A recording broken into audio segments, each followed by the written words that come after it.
दोस्तों नमस्कार। स्वागत है आपका हमारे YouTube चैनल उद्देश्य क्लासेस में। दोस्तों डेट है आज की 25 दिसंबर 2023 और चलिए आज 25 दिसंबर 2023 के कुछ महत्वपूर्ण करंट अफेयर्स के बारे में हम लोग देखते हैं। ठीक है दोस्तों, चलिए। तो पहला जो करंट अफेयर है हमारा वह है उत्तराखंड से संबंधित। क्या कह रहा है चलिए देखेंगे कि उपराष्ट्रपति जगदीप धनखड़ ने 23 दिसंबर 2023 को हरिद्वार जिले के गुरुकुल कांगड़ी विश्वविद्यालय में 3 दिवसीय वेद विज्ञान और संस्कृति महाकुंभ का उद्घाटन किया। क्या कह रहा है चलिए देखेंगे हम लोग। उत्तराखंड में उपराष्ट्रपति जगदीप धनखड़ ने 23 दिसंबर 2023 को हरिद्वार जिले के गुरुकुल कांगड़ी विश्वविद्यालय में 3 दिवसीय वेद विज्ञान और संस्कृति महाकुंभ का उद्घाटन किया। ठीक है, एक बार और देखेंगे। उपराष्ट्रपति जगदीप धनखड़ ने 23 दिसंबर 2023 को हरिद्वार जिले के गुरुकुल कांगड़ी विश्वविद्यालय में 3 दिवसीय वेद विज्ञान और संस्कृति महाकुंभ का उद्घाटन किया। ठीक है दोस्तों, बात करें यदि दोस्तों उपराष्ट्रपति की, तो उपराष्ट्रपति से संबंधित प्रावधान हमारे संविधान के आर्टिकल 63 में किया गया है और जो उपराष्ट्रपति जो है वह राज्यसभा का पदेन सभापति होगा, इससे संबंधित प्रावधान आर्टिकल 64 में किया गया है। ठीक है दोस्तों, चलिए बढ़ते हैं अगले प्रश्न की तरफ। अगला प्रश्न क्या कह रहा है, दूसरा करंट अफेयर जो है हमारा यह क्या कह रहा है देखेंगे हम लोग कि यूनेस्को की ब्रिक्स वर्सेल्स 2023 की हालिया घोषणा में, क्या कह रहा है, यूनेस्को की ब्रिक्स वर्सेल्स 2023 की हालिया घोषणा में बेंगलुरु के कैंपगोडा अंतर्राष्ट्रीय हवाई अड्डे के टर्मिनल 2 ने वैश्विक प्रशंसा हासिल की है, जिसे दुनिया के सबसे खूबसूरत हवाई अड्डों में से एक के रूप में मान्यता दी गई है। क्या है कि यूनेस्को की ब्रिक्स वर्सेल्स 2023 की हालिया घोषणा में किसको, बेंगलुरु के जो कैंपगोड़ा अंतर्राष्ट्रीय हवाई अड्डा के टर्मिनल 2 ने वैश्विक प्रशंसा हासिल की है, जिसे दुनिया के सबसे खूबसूरत हवाई अड्डों में से एक के रूप में मान्यता दी गई है। ठीक है दोस्तों, फिर से देखेंगे। यूनेस्को की ब्रिक्स वर्सेल्स 2023 की हालिया घोषणा में बेंगलुरु के कैंपगोडा अंतर्राष्ट्रीय हवाई अड्डे टर्मिनल 2 ने वैश्विक प्रशंसा हासिल की है, जिसे दुनिया के सबसे खूबसूरत हवाई अड्डों में से एक के रूप में मान्यता दी गई है। ठीक है, बात करें दोस्तों यदि यूनेस्को की, तो हम लोग जानते हैं कि यूनेस्को का मुख्यालय जो स्थित है वह है फ्रांस पेरिस में। ठीक है, और यूनेस्को की जो अमूर्त धरोहरों की सूची है उसमें हाल ही में दोस्तों गरबा को शामिल किया गया है। ठीक है, और जो हमारी यूनेस्को की मूर्त धरोहरों की सूची है उसमें हम लोग देखेंगे दोस्तों, यदि 39वें नंबर की धरोहर को देखें तो वह है रामप्पा मंदिर, यदि 40वें नंबर के धरोहर को देखें तो वह है धौलावीरा, और 41वें नंबर धरोहर को देखें तो वह है शांति निकेतन, और यदि 42वें नंबर को देखें तो वह है होयसला मंदिर।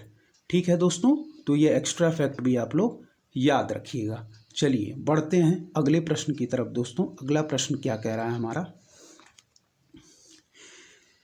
कि कवि आलोचक सुकृता पाल कुमार को, क्या है, कवि आलोचक सुकृता पाल कुमार को उनकी पुस्तक salt and paper selected poems के लिए रविंद्रनाथ टैगोर साहित्यिक पुरस्कार से सम्मानित किया गया है। देखेंगे आप लोग ध्यान से, कवि आलोचक सुकृता पाल कुमार को उनकी पुस्तक सॉल्ट एंड पेपर, पुस्तक याद रखिएगा आप लोग, सेलेक्टेड पोएम्स के लिए रविंद्रनाथ टैगोर साहित्यिक पुरस्कार से सम्मानित किया गया है।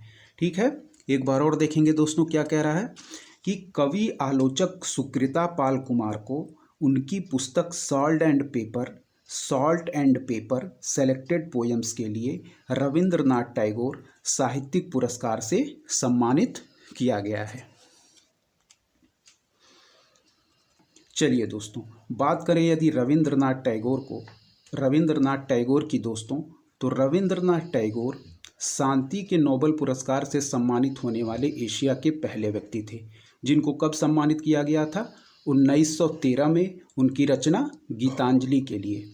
ठीक है दोस्तों, रविंद्रनाथ टैगोर ने ही दोस्तों 1919 में जलियांवाला बाग हत्याकांड के विरुद्ध में अपने नाइटहुड की उपाधि को त्याग दिया था। ठीक है दोस्तों, तो ये एक्स्ट्रा फैक्ट याद रखिएगा। चलिए बढ़ते हैं अगले प्रश्न की तरफ। अगला प्रश्न क्या कह रहा है कि महिलाओं के अधिकारों की जानी मानी वकील डॉक्टर वी मोहिनी गिरी का संक्षिप्त बीमारी के बाद 86 वर्ष की आयु में निधन हो गया है। महिलाओं के अधिकारों की जानी मानी वकील डॉक्टर वी मोहिनी गिरी, नाम याद रखिएगा, कि संक्षिप्त बीमारी के बाद 86 वर्ष की आयु में निधन हो गया है। दोस्तों एग्जाम में प्रश्न पूछ सकता है कि हाल ही में डॉक्टर वी मोहन गिरी का निधन हो गया, यह किस पेशे से संबंधित थी? दोस्तों तो यह हो जाएगा महिलाओं के अधिकारों की जानी मानी वकील थी। यह क्या थी? महिलाओं के अधिकारों की जानी मानी वकील थी डॉक्टर वी मोहन गिरी। इनका 86 वर्ष की आयु में निधन हो गया है। ठीक है दोस्तों आप लोग याद रखिएगा कि हाल ही में सुप्रीम कोर्ट की पहली महिला न्यायाधीश क्या है? हाल ही में सुप्रीम कोर्ट की पहली महिला न्यायाधीश जो कि फातिमा बीबी थी, उनका भी निधन हो गया है। दोस्तों हाल ही में सुप्रीम कोर्ट की पहली महिला न्यायाधीश फातिमा बीबी का उनका भी निधन हो गया है। ठीक है, चलिए बढ़ते हैं अगले प्रश्न की तरफ। अगला प्रश्न क्या कह रहा है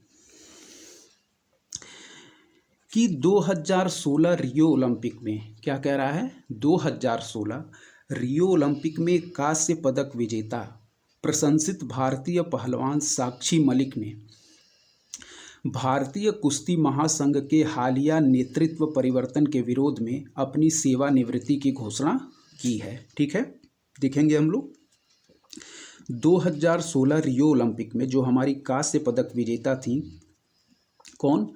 भारतीय पहलवान साक्षी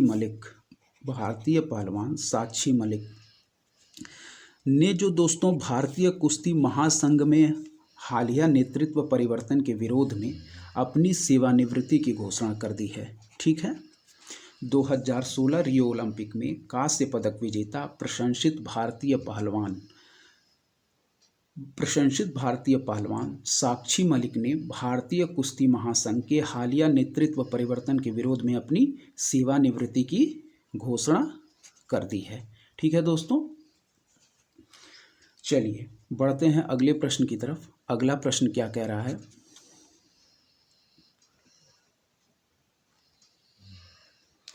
यह है दोस्तों छठवां जो हमारा करंट अफेयर है, यह शस्त्रा रामानुजन पुरस्कार से संबंधित है। क्या कह रहा है कि कुंभकोणम में क्या है? कुंभकोणम में शास्त्र परिसर में 2022 और 2023 के लिए शस्त्र रामानुजन पुरस्कार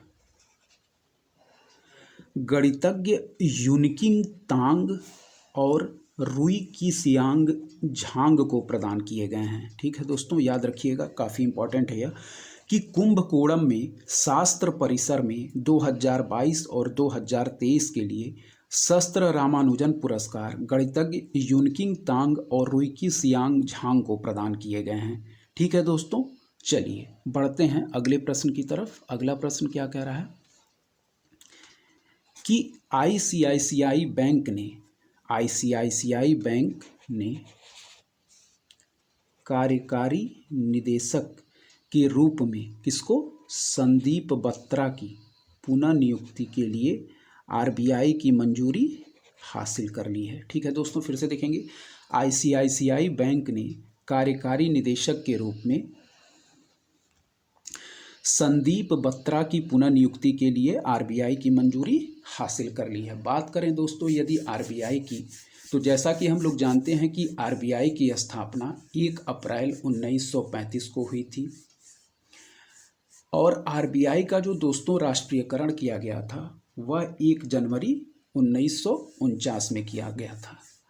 आरबीआई का जो पहले मुख्यालय था दोस्तों वह कलकत्ता में स्थित था और वर्तमान मुख्यालय आरबीआई का मुंबई में स्थित है।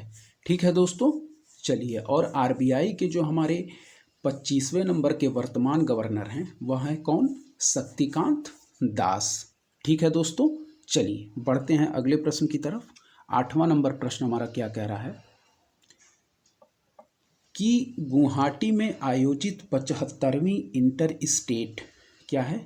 गुवाहाटी में आयोजित 75वीं inter state inter zonal badminton championship में महिला टीम स्पर्धा में महाराष्ट्र, क्या है? गुवाहाटी में आयोजित 75वीं इंटर स्टेट, ठीक है, 75वीं inter state zonal badminton championship में महिला टीम स्पर्धा में याद रखिएगा आप लोग महाराष्ट्र व पुरुष टीम स्पर्धा में भारतीय हवाई प्राधिकरण विजयी रहा।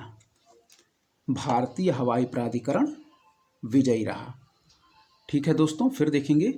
गुवाहाटी में आयोजित 75वीं inter state inter zonal badminton championship में महिला टीम स्पर्धा में महाराष्ट्र व पुरुष टीम स्पर्धा में भारतीय हवाई प्राधिकरण विजयी रहा। ठीक है दोस्तों, याद रखिएगा। ठीक है दोस्तों, चलिए दोस्तों, हम लोग कुछ खेल से संबंधित करंट अफेयर्स को, कुछ इंपॉर्टेंट करंट अफेयर स्पोर्ट्स से संबंधित रिकॉल कर लेते हैं।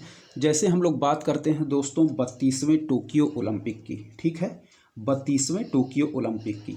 तो यदि दोस्तों हम 32वां टोक्यो ओलंपिक देखते हैं तो इसका आयोजन जो हुआ था वह हुआ था टोक्यो जापान में। ठीक है, याद रखिएगा आप लोग, आयोजन कहाँ हुआ था? टोक्यो जापान में। और यदि हम 32वें टोक्यो ओलंपिक के शुभंकर की बात करें दोस्तों, तो शुभंकर था इसका मिराई तोबा। शुभंकर क्या था? मिराई तोबा। और यदि बात करें उद्घाटन समारोह में भारत के ध्वजवाहक कौन थे, तो मैरी कॉम एवं मनप्रीत सिंह। उद्घाटन समारोह में भारत के ध्वजवाहक कौन थे? मैरी कॉम एवं मनप्रीत सिंह। और समापन समारोह में कौन थे? समापन समारोह में भारत के ध्वजवाहक थे बजरंग पुनिया। ठीक है, भारत के लिए पहला पदक दोस्तों किसने जीता था? मीराबाई चानू ने। भारत के लिए पहला पदक मीराबाई चानू ने। और टोक्यो ओलंपिक में प्रथम स्थान किसका रहा था दोस्तों? अमेरिका का, कुल 113 पदक के साथ। ठीक है दोस्तों, दूसरा स्थान किसका रहा था? दूसरा स्थान रहा था चीन का 88 पदक के साथ। और तीसरा स्थान रहा था दोस्तों जापान का 58 पदक के साथ। दोस्तों हमारे भारत का स्थान क्या था? हमारे भारत का स्थान था दोस्तों 48वां, कुल 7 पदक के साथ। ठीक है दोस्तों, और जो हमारा 33वां ओलंपिक होगा दोस्तों, यह होगा पेरिस, फ्रांस में। कहाँ होगा? पेरिस, फ्रांस में। ठीक है दोस्तों, चलिए कुछ और देखते हैं। कुछ और बात करें दोस्तों यदि 22वां फीफा वर्ल्ड कप के बारे में, 22वां फीफा वर्ल्ड कप 2022 के बारे में, तो दोस्तों हमारा फीफा वर्ल्ड कप का जो आयोजन स्थल था वह था दोहा, कतर। ठीक है, दोहा, कतर। और शुभंकर क्या था फीफा वर्ल्ड कप का? वह था दोस्तों लाइव। ठीक है, आदर्श वाक्य क्या था हमारे फीफा वर्ल्ड कप का? Now is all. ठीक है दोस्तों, विजेता की बात करें अगर फीफा वर्ल्ड कप का, तो वह था दोस्तों अर्जेंटीना। कौन विजेता था? अर्जेंटीना। उपविजेता दोस्तों कौन था? फ्रांस। उपविजेता फ्रांस। ठीक है दोस्तों, और यदि हम बात करें दोस्तों फीफा वर्ल्ड कप में गोल्डन बूट अवार्ड की, जो कि काफ़ी बार एग्जाम में पूछा जाता है, गोल्डन बूट अवार्ड जो दिया गया था वह दोस्तों दिया गया था किलियन एम्बापे को। किसको? किलियन एम्बापे को, जो कि कहाँ के खिलाड़ी हैं? फ्रांस के खिलाड़ी हैं। और यदि गोल्डन बॉल अवार्ड की बात करें हम लोग दोस्तों, तो वह दिया गया था लियोनल मेसी को। गोल्डन बॉल अवार्ड दिया गया था लियोनल मेसी को। और जो फीफा वर्ल्ड कप हमारा 22वां था उसमें सर्वाधिक गोल किया था दोस्तों किलियन एम्बापे ने, जो कि फ्रांस के खिलाड़ी थे। इन्होंने 8 गोल किया था। ठीक है दोस्तों, चलिए दोस्तों, तो यदि आपको हमारे करंट अफेयर्स की वीडियो दोस्तों पसंद आ रही है तो हमारे चैनल को सब्सक्राइब करें, लाइक करें और अपने दोस्तों के बीच शेयर करें और ऐसे ही दोस्तों पढ़ते रहें। धन्यवाद दोस्तों।